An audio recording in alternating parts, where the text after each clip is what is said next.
জামাতকে নিয়ে সবচেয়ে বড় যে প্রশ্ন, যে জামাত মানে আল্লাহর আইন চায়, সৎ লোকের শাসন চায়। মোটামুটি সোজা কথা বলতে চাই, তারা শরিয়া ভিত্তিক একটা সমাজ ব্যবস্থা বা আইন ব্যবস্থা কায়েম করতে চায়।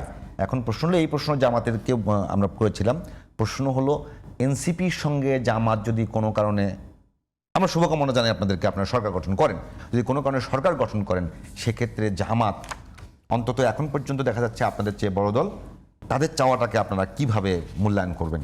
জামাত ইসলাম বিএনপির সাথে একজোটে 16 বছর রাজনীতি করছে এবং সেই জোটটা আজ পর্যন্ত বিলুপ্ত হয়েছে কিনা এটার কিন্তু কোনো অফিসিয়াল ডকুমেন্টস নেই।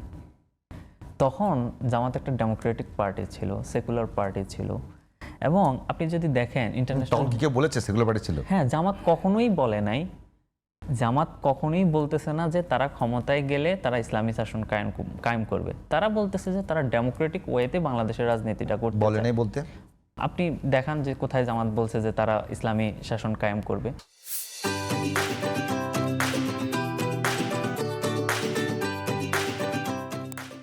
কোথাও দেখাতে পারবে না। ইভেন ইন্টারন্যাশনাল ডেলিগেটদের সাথে জামাতের গঠনতন্ত্র মনে দেখেননি আপনি? হ্যাঁ, গঠনতন্ত্র কি আছে দেখেননি আপনি? আচ্ছা, ইসলামী শাসন ব্যবস্থা কায়েম করে তাদের মূল টার্গেট।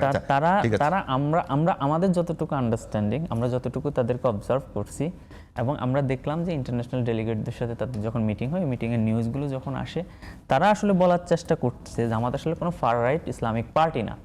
জামাত হচ্ছে একটা সেকুলার ইসলামিক পার্টি যারা গণতন্ত্রকে মেনে রাজনীতিটা করতে চায়, যারা গণতান্ত্রিক উপায়ে বাংলাদেশের ক্ষমতায় যেতে চায়। তারা খেলাফত কায়েম করে ক্ষমতায় যেতে চায় না, তারা চায় ডেমোক্রেটিক ওয়েতে বাংলাদেশের রাজনীতি করতে। সেই জায়গা থেকে বিএনপিও তাদের সাথে জোট করছে, বিএনপিও তাদের সাথে 16 বছর রাজনীতি করছে। এখন আমিও যদি তাদের সাথে রাজনীতি করি, আমার তো কোনো সমস্যা দেখছি না। আমরা আমাদের জায়গা থেকে এটাই হচ্ছে আমাদের বক্তব্য। সবচেয়ে বড় যে বিষয় যেটা, যে এখন একটা অভিযোগ আছে কিন্তু, যে এখন পর্যন্ত প্রশাসনে যে একটা মানে গ্রুপ আছে, একটা নেক্সাস আছে যারা নির্বাচনকে ভুলণ্ঠিত করতে চায়।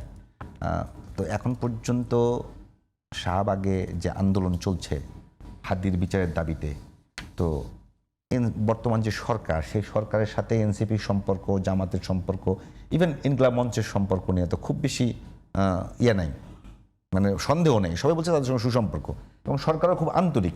যেখানে কথা হচ্ছে হত্যাকারী পালিয়ে গেছে ভারতে, না, এটা কনক্লুশন টানার সুযোগ নেই।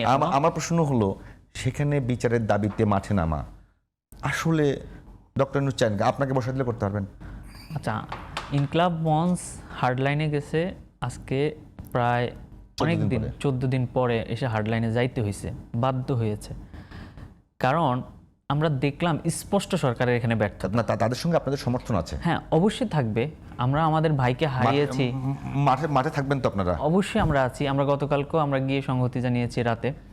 আমার প্রশ্ন হলো, যে দোষী একদম পত্রপত্রিকা এসছে, ধরা বলা হচ্ছে যে তিনি এখন ভারতে পালিয়ে গেছেন, তো সরকার কি চাইলে তাকে ভারত থেকে আনতে পারবে? অবশ্যই সরকার। এটা কি মানে সরকার আসলে স্পষ্ট করতেছে না মূল কথা। ধরেন বন্দি বিনিময় চুক্তির মাধ্যমে তাকে ফিরিয়ে আনলাম, সেক্ষেত্রে তাকে গ্রেফতার করানো, এবং এটা তো প্রসেসিং এর ব্যাপার, তো এটা কি নির্বাচনের আগে 2 মাসে সম্ভব? সরকার সেটা স্পষ্ট করুক, সরকার জনগণের সামনে স্পষ্ট করুক যে আমরা এই রোডম্যাপ, এই ইনিশিয়েটিভগুলো নিয়েছি, যার মাধ্যমে আমরা হচ্ছে খুনিকে দেশে ফিরিয়ে আনবো। কিংবা সরকারের পক্ষ থেকে এখনও বলা হচ্ছে, ইভেন আপনি যদি গত পরশুর স্বরাষ্ট্র উপদেষ্টার সংবাদ সম্মেলনটা দেখেন, ওনাকে যখন সাংবাদিকরা কোশ্চেন করলেন যে খুনি কোথায় আছে, উনি উত্তর দিলেন, খুনি কোথায় আছে আমরা জানি না, জানলে তো ধরেই ফেলতাম। এখনো কিন্তু সরকার থেকে বলা হয়নি যে খুনি ভারত গেছে বা খুনি অন্য কোনো দেশে আছে। ধন্যবাদ। সেই জায়গা থেকে আসলে আন্দোলনের বিকল্প নাই, এবং এই জন্যই হচ্ছে আন্দোলন চলছে।